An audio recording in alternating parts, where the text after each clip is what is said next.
Ouvrons notre Bible au livre de 2 Samuel 17. 2 Samuel 17. Détruire le conseiller maléfique. Détruire le conseiller maléfique. 2 Samuel 17, versets 1 à 16. Le conseil d'Ahitophel détruit sa forteresse brisée. Verset du chapitre 16, verset 20 au chapitre 17, verset 4. Le conseil d'Ahitophel est extrêmement judicieux dans plusieurs domaines. Il offre et fait appel à Absalom. Lui, comme son père dans le passé, peut rester à la maison, au loin du champ de bataille avec ses femmes, alors qu'Ahitophel et son armée seront en guerre avec David. Absalom peut rapidement donc entrer en possession du trône, mais sans les dangers et les inconvénients d'entrer dans la bataille.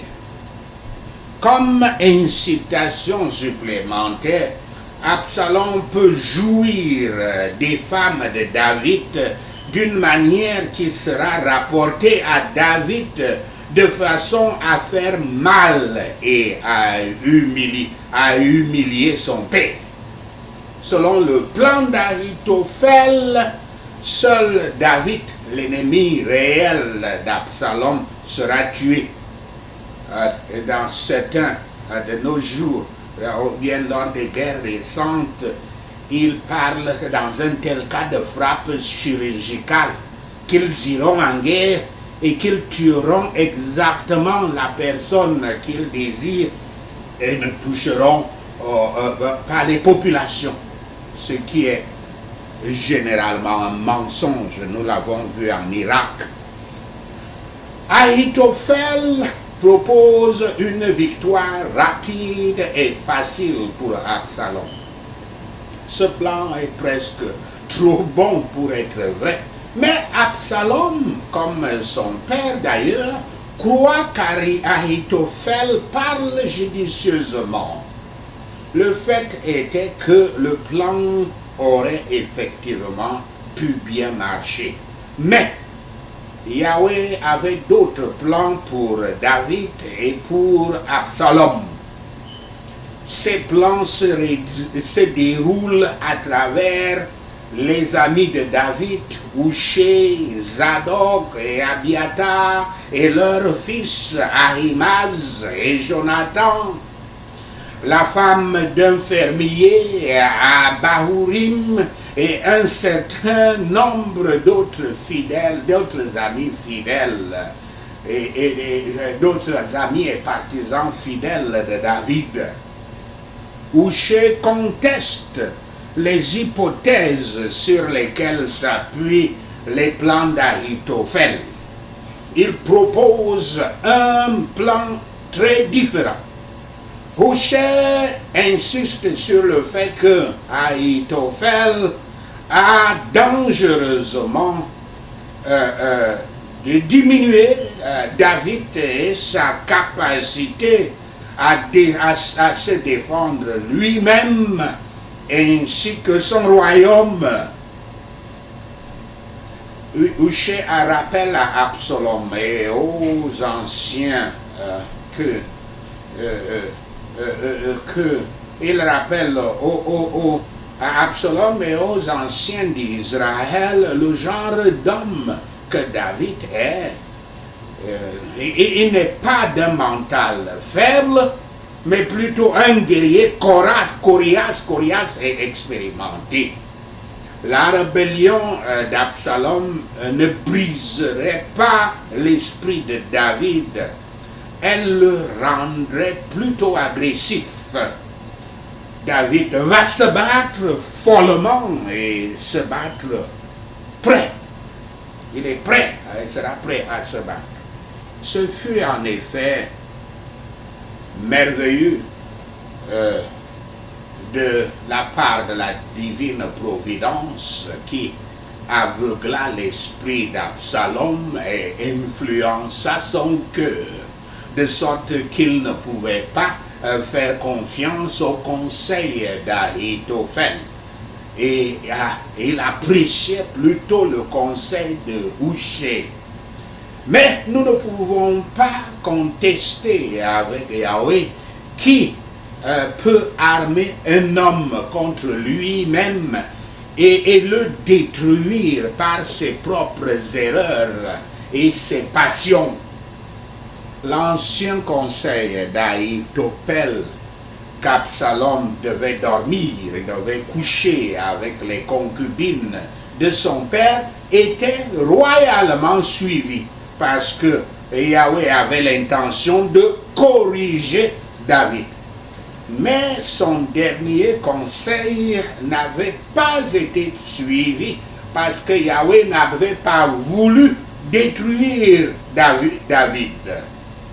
Il peut annuler tous les conseils qu'il veut, quelle que soit la sagesse ou l'aide de tout homme qui emploie ou offre, que tout homme puisse employer ou offrir.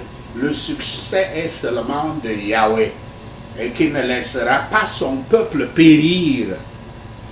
Sur les mains de Hushai, Yahweh avait mis des armes divines contre Ahitophel, dont la forteresse était construite sur les arguments de la méchanceté, de l'orgueil et de l'arrogance. Lorsque ces arguments sont ébranlés et abattus, Ahitophel ne reste plus à Ahitophel qu'à être détruit. Yahweh met ce pouvoir entre nos mains en disant par l'apôtre Paul, je cite, « Les armes avec lesquelles nous combattons ne sont pas charnelles, mais elles sont puissantes par la vertu de Dieu pour renverser les forteresses.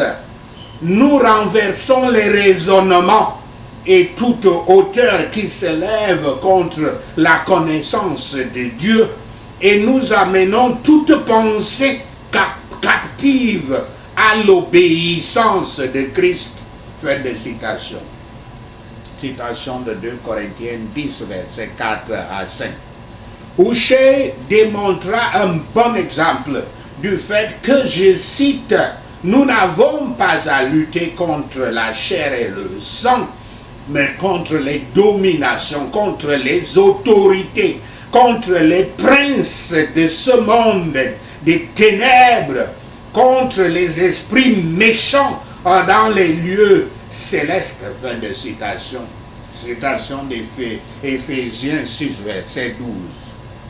Il combattit contre Ahitophel, pas avec l'épée et les poings, mais avec l'épée de l'Esprit Saint, qui était la parole de Yahweh, qui était la parole que Yahweh avait mise dans sa bouche pour démolir les méchants et arrogants arguments et prétentions d'Ahitophel contre la volonté de Dieu. Versets 11 à 14. Le plan de Hushai entraîne une plus grande bataille, de sorte que non seulement beaucoup de supporters d'Absalom mourront, mais Absalom lui-même sera tué, mettant ainsi fin à sa révolution. En réalité, le plan de Hushai donne à David le temps dont il a besoin pour planifier sa bataille. Il permet à David de se battre sur son territoire. Le plan, sur le terrain qui est le plus avantageux pour lui. C'est ça que j'entends par son territoire. Le plan de Hushai fait que le conseil d'Ahitophel semble insensé.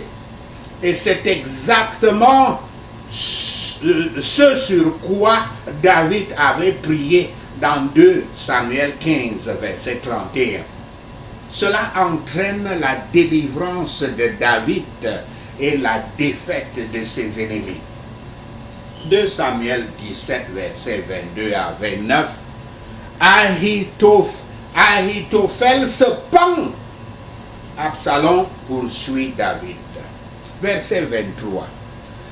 Ahitophel reste à Jérusalem assez longtemps pour être convaincu que son conseil ne sera pas suivi par Absalom. Une fois qu'il est clair que le conseil de Hushai a prévalu, Ahitophel sait qu'il est fini dans son honneur et dans sa réputation. Il a misé tout en supposant que Absalom prévaudra sur David. Maintenant, il sait qu'Absalom est destiné à être vaincu. Il se dirige vers son domicile et met sa maison en ordre. Une expression biblique qui signifie se préparer à mourir. Ahitophel se pend à cause de la rage que son conseil n'avait pas été suivi. La colère, la déception, l'humiliation, le sentiment d'avoir perdu tout honneur et toute réputation. Il s'était pendu parce que sa forteresse d'orgueil, d'honneur, d'arrogance était brisée. S'il avait été humble, Ahitophel n'aurait même pas songé à se tuer. Nous autres, les humbles, ça ne nous dit rien que quelqu'un détruise vos arguments ou bien qu'il vous insulte. Un véritable chrétien, ça ne lui dit rien. Ça passe comme de l'eau sur les plumes d'un canard. Car Ahitophel pensait qu'être humble signifie être mort. C'est ça que les orgueilleux pensent toujours. Que s'il est rabaissé, comme le humble est tout bas, pour lui, il préfère mourir. Mais c'est inacceptable. Il doit toujours rester dans les hauts hauteurs, là, où tout le monde l'admire. Il est en effet mortel pour les orgueilleux et les arrogants d'être humiliés par Yahweh, comme Ahitophel l'a été ici. Une chose va rompre le cœur d'un homme orgueilleux qui ne perturbe pas le sommeil d'un homme humble. Comme donc est pitoyable l'homme qui construit sans cesse des bastions de raisonnement qui pour longtemps ne soupçonnerait même pas qu'ils sont un danger pour sa vie. Un homme ordinaire qui a vécu inaperçu, une fois nommé à une haute position, s'habillera d'orgueil et d'honneur et de réputation, et il mettrait fin à sa vie si ces choses lui étaient enlevées. Nos propres pensées, nos propres constructions intellectuelles nous tuent plus facilement. Et c'est cela la vanité de la philosophie, la vanité de l'intelligence humaine qui n'est que folie. On pourrait aussi affirmer qu'Ahitophel se croyait en danger en concluant que parce que son conseil n'était pas suivi, la cause d'Absalom échouerait. Et pour empêcher une éventuelle exécution publique, il se rend justice contre lui-même en se pendant afin d'empêcher son éventuelle exécution publique. Il rend ainsi donc contre lui-même, il s'exécute lui-même avant que cela n'arrive dans le déshonneur. Ainsi, le souffle est arrêté et la tête qu'on voulait maintenir haute est baissée, de laquelle rien ne pouvait être attendu d'ailleurs en dehors des méfaits. Voici la folie de l'homme, la folie de la pensée de l'homme. Il ne connaît pas l'avenir et il ne connaît pas l'avenir et il construit des hypothèses jusqu'à mettre fin à sa propre vie. Voilà la folie humaine. C'est pour ça que les chrétiens, les croyants, mettent tout entre les mains de Dieu, qui lui, il connaît l'avenir. Et ils dorment tranquilles parce qu'ils savent que Dieu s'occupe de l'avenir. L'avenir qu'ils ne connaissent pas et ne prétendent pas connaître comme les orgueilleux le font. Verset 24. Comme Absalom se prépare à traverser le Jourdain dans la poursuite de David, David et ses hommes fuient aux portes de Mahanaim. C'est en effet une ville avec une histoire. C'est Jacob qui avait donné à cette ville son nom. David, alors la question, David craint-il de rencontrer son fils Absalom? Nous savons par des événements ultérieurs qu'il souhaite éviter une confrontation qui finira par la mort. Et il aurait dû se rappeler que Yahweh protège toujours son peuple, ses promesses et ses desseins, même s'il s'avérait nécessaire d'utiliser des anges. Absalom poursuivit donc son père. Mais avec cette femme de Bahurim, ce Makir de Mahanaim et les autres dans les régions où David s'était caché, observaient comment Yahweh fabrique parfois à son peuple un réconfort de la part des étrangers. Donc, ils sont souvent déçus dans leur propre famille et adverses dans leur propre famille. Versets 27 à 29. Pour le soutien qui vient à l'aide de David à Mahanaim, Makir, le fils d'Amiel de Lo-Débar. C'est un homme qui prend Méphibosheth après la mort du roi Saul et de son père Jonathan dans 2 Samuel 9, versets 4 à 5. Enfin, il y a Barzillai, le Galadite, un homme âgé de grande richesse. Il offre des fournitures, des provisions à David et à ceux qui l'accompagnent. Nous en apprenons encore plus sur cet homme Barzillai dans 2 Samuel 19, verset 31 40. Quels encouragements ces hommes et leur aide doivent être pour David. Notre roi, le Messie, n'a pas besoin de notre aide, mais il nous assure que ce que nous faisons pour le moindre de ses frères qui sont malades, pauvres ou démunis, tout ce que nous faisons ainsi aux pauvres sera accepté et récompensé comme si cela avait été fait à lui-même. Les frères du Seigneur et Yahshua ne se trouvent pas seulement dans nos familles.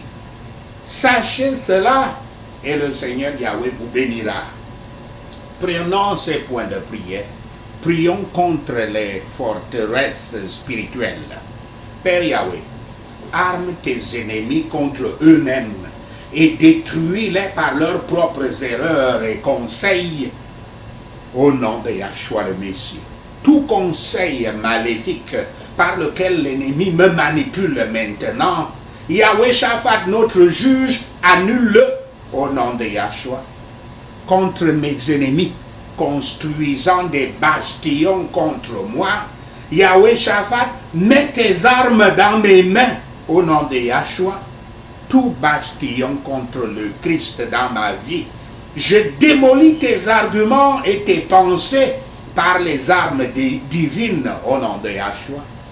Tout bastion d'orgueil et d'arrogance se tenant contre moi, je te secoue et te renverse par l'épée divine de feu au nom de Yahshua. Tout bastion formé pour entraver mes progrès vers la vie éternelle, je te démolis au nom de Yahshua. Je sais que mon devoir est de lutter contre les principautés, les puissances et les forteresses du mal au nom de Yahshua. Ma lutte est contre les forces séculières et spirituelles dont le but principal est de tuer, de voler, de détruire et de naufrager la vie de tous tes enfants, Père Yahweh. Au nom de Yahshua le Messie, je prie. Seigneur Yahweh, aide-moi à résister au diable. Au nom de Yahshua, car ton Saint-Esprit qui habite en moi est plus grand que toutes les forces combinées du royaume satanique au nom de Yahshua. Aide-moi à utiliser chaque pièce de l'armure céleste de jour en jour au nom de Yahshua. Aide-moi à me revêtir du Christ, sachant qu'en lui est ma protection et ma suffisance pour résister à tous les pouvoirs qui viennent contre moi et ceux que j'aime au nom de Yahshua. Seigneur Yahweh, identifie en moi les convoitises ou les habitudes qui sont devenues un bastion au nom de Yahshua. Identifie en moi les épines qui contrôlent négativement ma vie au nom de Yahshua. Donne-moi la grâce d'admettre mes fautes et de me passer de tout ce qui, de quelque manière que ce soit, m'entraîne dans l'esclavage du péché au nom de Yahshua. Brise tous les bastions de ma vie et tout bastion qui m'a servi au nom de Yahshua. Démolis tous les arguments et toute arrogance qui s'oppose à toi dans mon esprit au nom de Yahshua.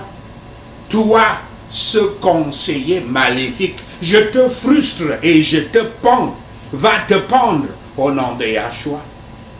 Père Yahweh, fabrique pour moi un réconfort de la part des étrangers au nom de Yahshua. Ce que je fais pour les malades, les pauvres et les démunis, Seigneur Christ, accepte-le et récompense-le comme si cela était fait à toi-même. Merci Seigneur. Au nom de Yahshua le Messie, nous prions. Merci Seigneur Yahweh d'avoir entendu nos prières. Merci Père pour tes réponses à nos prières. Nous te rendons gloire, nous te louons, nous t'adorons. Nous bénissons ton Saint-Nom.